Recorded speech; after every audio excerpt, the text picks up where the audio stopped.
Hey YouTube, Twitter, Facebook. This is Iswani. I was making this video to kind of tie everything together. The point of all the videos was to tell you how I would answer that scenario on the PBDS test.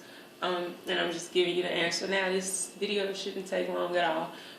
The scenario was concerning a 51-year-old patient B who presents into the ER with extreme shortness of breath, plus 2 to 3 pitting edema to the bilateral lower extremities, and some swelling in the hands. He usually can take his ring off, his fingers every now and then, but the ring is stuck and it's swollen around it. He's, like I said, severely short of breath. He will not lay down. He can't lay down. Feels like if he lies down, he'll not wake up or drown. Okay, the first thing you want to do is give this man some oxygen. Put him on about 2 to 3 liters of oxygen. Get an O2 set on him to see what his baseline oxygen saturation level is. You can get respiratory to do it, or you can do it. And that's the little thing you put on your finger. And put some oxygen on them until you achieve that rate of or a measurement of 93% or 95% or higher in oxygenation.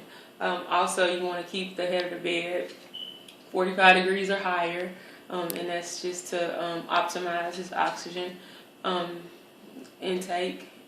Also, you want to make sure this patient has a patent IV, a working IV, a 20 gauge, or bigger would be ideal.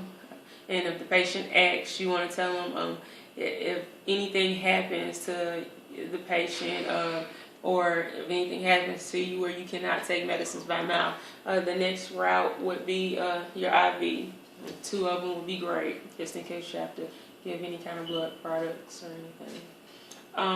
What else? You want to put this patient on a telemetry monitor, and that's to keep an eye on the rate and rhythm of this patient. This patient needs to be on a telemetry floor, or where they monitor heart rates and rhythms closely. Tests you may want to order. The test you may want to order may be a CAT scan of the chest, or a chest x-ray to see how bad the patient is in heart failure. You want to order some labs, maybe a renal profile, PT, PTT, INR, a BMP, a BNP, CBC. You want to order those so you can see what the electrolytes and everything are looking like in this patient. What else? As far as medicines, you want to order, definitely, you would anticipate, not order, you would anticipate the doctor to order some Lasix for this patient and potassium. And the Lasix will probably be IV. Explain that to the patient, that the Lasix is going to be IV. Explain what the medication does, and you're definitely going to probably order some potassium as well, because as I told you before, the Lasix is going to pull the potassium, your potassium level down. It's going to deplete you of potassium.